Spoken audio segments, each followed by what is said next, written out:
Bawat pagsikat ng araw, muling nabubuhay ang pag-asa sa lupa. Dito sa baryo ng Pinaod sa Idupon sa Bulacan nakatira si Tatay Diego. Isang magsasakang walang ibang puhunan, kundi ang tiyaga at pananamit sa lupakan. Ilang taon na niyang kasama ang lupa. Minsang tuyo, minsang baha. Ngunit laging tapat sa kanyang pangarap.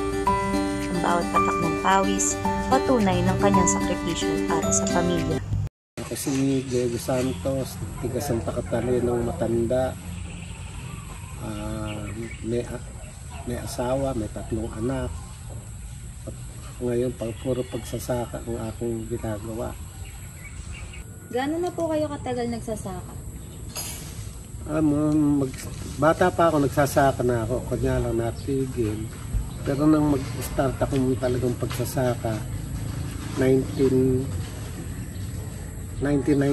mula nung ako'y mag-resign sa trabaho, nagsaka na ako hanggang sa ngayon. Pinakamahirap kong inabot sa hirap sa pagsasaka ay nung magtagtuyot.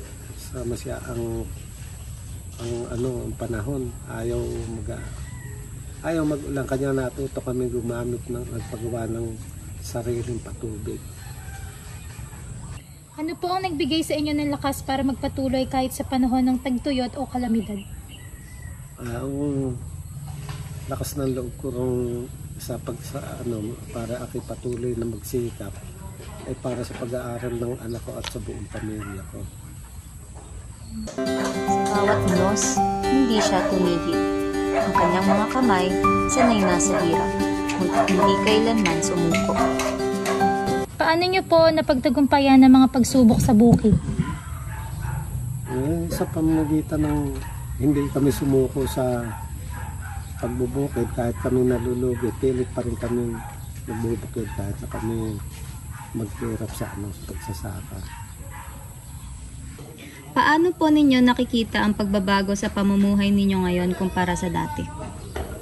Para sa pamumuhay ngayon kaysa dati talagang halos sumubsob kami sa lupa sa pagsasaka. Nang mapagtapos ko aking mga anak sa pamumuhay pag-aaral, ngayon medyo naginhawa na kami mula na sila magkatrabaho.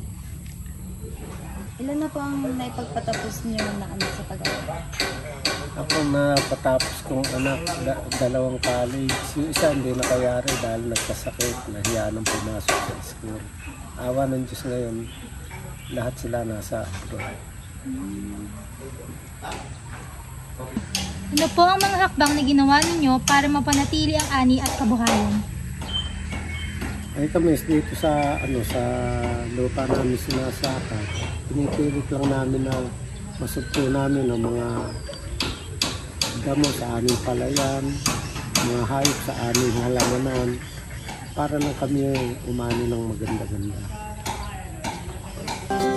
Hindi lang lupa ang kanyang binubungkal, kundi ang kinabukasan ng kanyang pamilya at ng mga susunod na henerasyon. Ano po ang pinakamahalagang aral na natutunan ninyo sa pagiging magsasaka?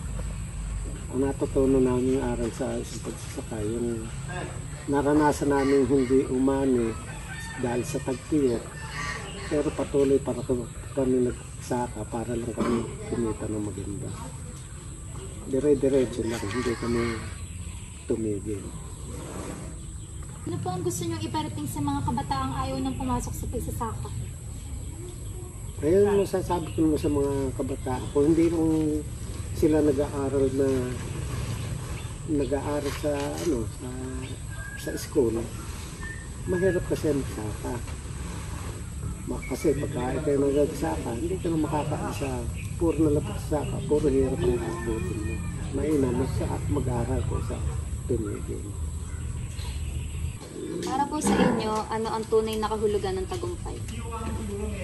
Yung sa tagumpay, ang masasabi ko lang, nung napagtapos ko aking mga anak hanggang sa medyo umangat ang aking pamumuhay.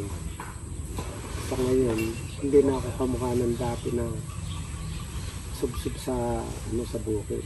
Ngayon, medyo kahit hindi ako kumilos, yung mga tao naman ako nakakasama. At ang aking mga anak ay nasa maayos ng lahat ng kalagayan. Ang tagumpay ay hindi nasusukat sa dami ng ani, kundi sa tibay ng loob na itanim muli kahit ilang ulit nang nawalan. Dahil sa puso ng bawat magsasaka, naroon ang binhi ng pag-asa.